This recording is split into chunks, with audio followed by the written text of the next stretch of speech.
Hello, I am Fantastic and Fantastic, and today I am coming to you on the big screen, and I'm a little intimidated by my own self in this size, but I mostly want to give you an update on my lidocaine infusion procedure, which happened on Tuesday. So, I wrote about my health problems quite extensively and shared basically my struggles with you, and on Tuesday I had my lidocaine procedure, and this procedure basically has me hooked up to a machine for about 5 to 6 hours or so, and they're continuously pumping an anesthetic or lidocaine throughout my bloodstream. And the idea of the lidocaine infusion is to essentially help block or numb the nerve pain that is what is presumed is causing my problems. So the procedure is obviously not without risks, and most of the normal side effects, which I did experience and still am experiencing to a certain extent, are fatigue, drowsiness, disorientation, and nausea.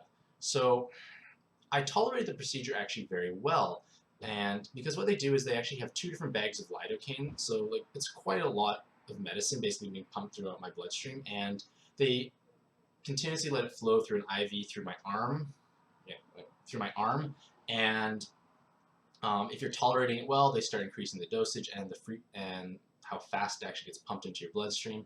If you keep continuing it well, you basically just keep going more and more until you ideally use up the whole thing. However, most people are not able to tolerate it very well. Like the side effects start ramping up too quickly, and they have to either slow it down or stop the procedure. But thankfully for myself, I was able to utilize meditation and breathing exercises that I've learned over time, and basically just keep myself in a very relaxed state. So I actually managed to finish both the bags and the little bit of extra surplus that's in the bags, because normally I don't necessarily use all of it, but because I was tolerating it so well, it was great. However, obviously during the procedure I was quite disoriented, I was a bit loopy, I wasn't even playing pad, it must have been really boring. I was basically just sitting there waiting for it just to do its job, and couldn't really walk, I was very dizzy, disoriented for about at least the first day, Tuesday itself. I really had very little functionality. I think I may have had someone press my buttons through pad to not waste my stamina, but I think it was my mom actually. I think I just gave her my devices while she was waiting in the waiting room. It's like, here, do my pad for me. But I was able to actually eat a tiny bit also, which is nice because most times you may not be able to eat because there's nausea. And I still actually have quite a bit of nausea, but I can eat a reasonable amount of food at least, which is pleasant. So outside of the normal side effects, I actually did and still am experiencing a certain degree of pain relief. I think I mentioned beforehand that I have usually about maybe a 6 or 7 out of 10 of pain all the time, with very little, with quite a bit of fluctuation going up, never going down.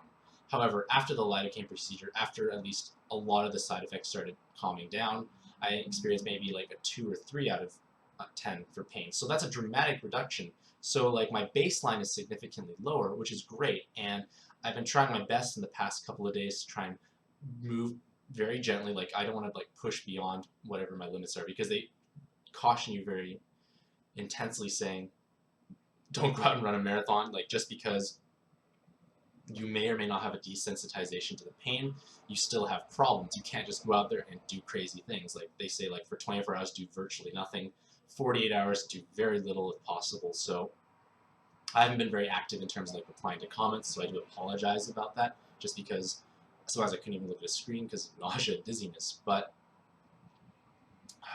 there is a reduction in pain, so I have been taking the last couple of basically the last day or two, just to go out for test walks. And those test walks basically I usually would go for maybe a block or 2 blocks, and I usually would stop. I make sure my walk would take me out a block and then take me back home, and I'd be home before the pain really starts to sink in. However, the past day, today and yesterday, I've been able to go for 4 blocks. So this is a significant improvement, and there was stiffness and soreness, but not as much pain. I would classify it more as discomfort.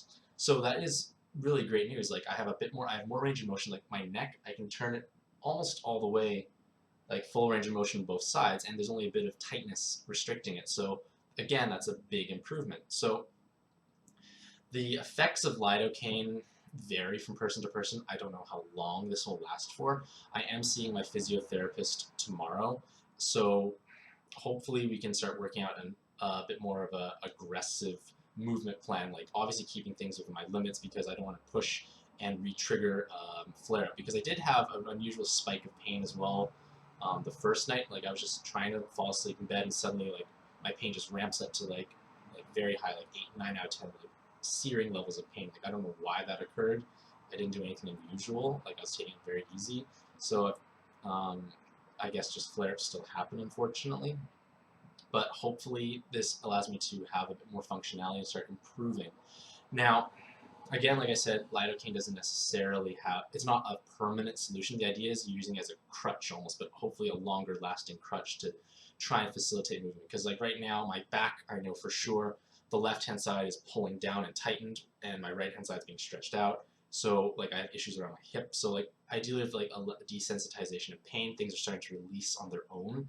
I might still have to do all those other treatments as well, but at least it should hopefully be less painful. And what they've suggested is like depending on how well you react to the lidocaine, like again, it's been what 48 hours and a bit now since I finished, I think.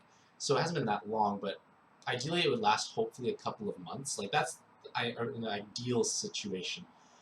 And after a couple of months, they might have to reassess what needs to be done. However, most likely there will be the need for more lidocaine, and more lidocaine obviously I don't know how long that would be needed, like how often I would have to do it, but at least the subsequent lidocaine procedures are actually going to be less costly, because the very first time you do it, you have to be monitored by 2 nurses. You have to be in their facility, like you have to be, because there are a lot of risks involved.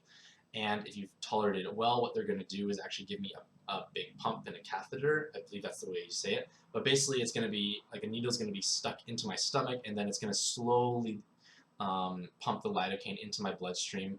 Actually, a higher dosage than what I had, but over I think 4 days time frame, and that costs I think $500 or $550. So it's significantly less money, which is great, but obviously it's not as powerful of an effect overall, just because it's spaced out. But those they think those are just as effective, to be honest, because they view them as like almost boosters.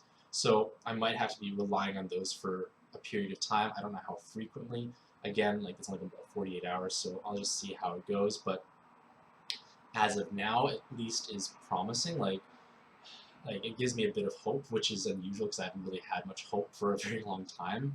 So I am grateful to everyone who did contribute, and I was actually able to meet my donation goal to actually pay for my lidocaine treatment. So that's a big help to me, because like it is a very large cost for someone who is on disability income, unfortunately. So thank you very much to everyone who has contributed, like either monetarily, through disabling ad blocker, subscribing through Twitch Prime. Like it all adds up, just because I do reach a very large audience, at least I feel, through Puzzle and Dragon standards. So it all adds up. Like if everyone at least disabled ad blocker, it would mean quite a bit. It potentially could mean like $50 or $100 more per month from website revenue. So again, it all adds up. It works over time, because I'm kind of in it for the long run, to be honest. So once again, like I do greatly appreciate everyone's support, like whether it was monetary or just disabling ad block, or even just sharing and reaching out to me, like through comments, sharing your own stories, or even words of encouragement. It all makes a difference, and I do feel loved and secure in this community. So thank you very much to everyone. I do appreciate it. I hope you all have an amazing day, hopefully as good as mine, because it's going reasonably well. So thank you very much, and happy puzzling.